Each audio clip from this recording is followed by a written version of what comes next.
पिता ओ पुत्र एवं पवित्र आत्मा नाम आमेन। प्रभुंकर शांति आपण मान ठारे सर्वदा रहू। प्रिय बंधुगण, आज आम मैंने रोम साधु पीतर सिंहासन विषय शिक्षा करवा।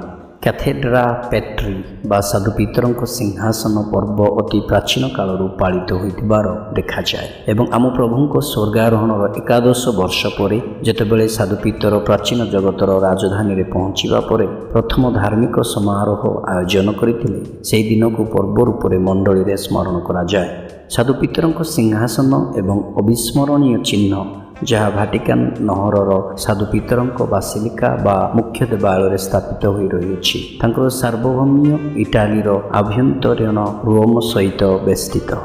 यह स्मृति चिन्ह काष्ठ्य तैयारी एक सिंहासन जहाँ परंपरा दाबी करे जे यह साधु पीतर अटे, जी कि रोमर प्रथम ख्रीस्टियान मानकर नेता, प्रथम पुण्यपिता और रोमर धर्माध्यक्ष से यह व्यवहार करथिले।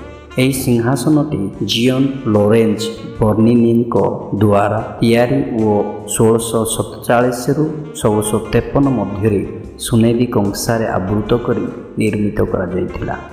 2012 मसीह पुण्यपिता बेनेडिक्ट षोडश यह सिंहासन को पीतर और तांको उत्तराधिकारी मानकर स्वतंत्र मिशन जहाँकि ख्रीष्ट पलोक पालन करने साथे साथे से विश्वास और प्रेम एकत्र रखिबार यह एक प्रतीक बोली वर्णना करती। 875 ख्रीष्टाब्द पुण्यपिता जॉन अष्टम को रोमीय सम्राट चार्ल्स बाल्ड यही काष्ठ्य निर्मित सिंहासनटी प्रदान करथिले। अनेक वर्ष धरी यार अनुसंधान करा जायतिला। एमितिकी 1668 और 1964 साल मध्य यार अनुसंधान अनेक थर करा जायतिला।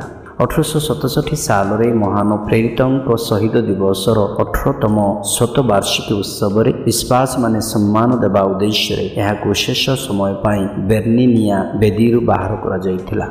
से अनुसंधान जनागला जे सही सिंहासन द्वय नथिला बरं गोटे मात्र ताहा आवरण रे रखा जायतिला एवं यार अंशगुड़िक 600 वर्ष पुराना थिला। साधु पीतर सिंहासनटी गिर्जा मध्य थिबा द्वितीय वेदी और प्रथमटी शिवरियम तले अवस्थित। कैथोलिक मंडलीर कर्तृपक्ष को स्मरण करने उद्देश्य यह छिड़ा कर रखा जायछि।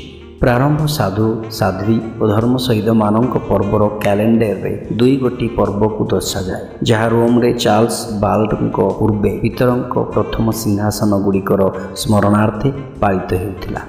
प्रथमटी साधु पीतर पुरातन देवालयर दीक्षा स्नान क्षुद्र गिर्जार स्थापन करा जायतिला और अन्यटी पिर्सिलांक समाधिस्थली रखा जायतिला। एही द्वय पर्व जनवरी 18 और फेब्रुआरी 22 तारिख रे पालन करा जाउथिला। वर्ती रहिथिबा कौनसी एक सिंहासन एही सिंहासन गुड़िक मध्य गोटे मध्य चिन्हित होई नाहंती। सुतरां एही पर्व गुड़िक पीतर सिंहासन शून्य भावना सहित जड़ित होइछि। रोमर धर्माध्यक्ष हिसाब से पुण्यपिता क्षमता जहाँ साधु पीतर प्रथम थर पाई प्राप्त करथिले एवं यह पवित्र सार्वजनीन मंडली रोम को संप्रसारित करागला। ऐतिहासिक आंटन दे वाल अनुजाई द्वय पर्व यथा जनवरी 18 तारिख रे रोम रे और फेब्रुआरी 22 तारिख रे आंटियोक रे साधु पीतर नाम रे पालन करा जाउतिला। किंतु 1960 मसीह जनवरी 18 तारिख रे पालन करा जाउथिबा पर्व को पुण्यपिता जॉन त्रयोविंश सर्वसाधारण रोमान कैलेंडर उच्छेद करथिले। फेब्रुआरी 22 तारिखर पर्व द्वितीय श्रेणी पर्व रूपे परिणत कराई 1962 मसीह रोमान मिसाल रे अंतर्भुक्त करा जायतिला, जहाँ पुण्यपिता बेनेडिक्ट षोडश तांकर निजस्व अधिकार मोटू प्रक्रिय अनुसार यही पर्व पालन चालू रखिथिले। मौलिक कैथोलिक माने जो माने पुरातन कैलेंडर को व्यवहार करती से माने साधु पीतर दुई गोटी पर्व पालन करती।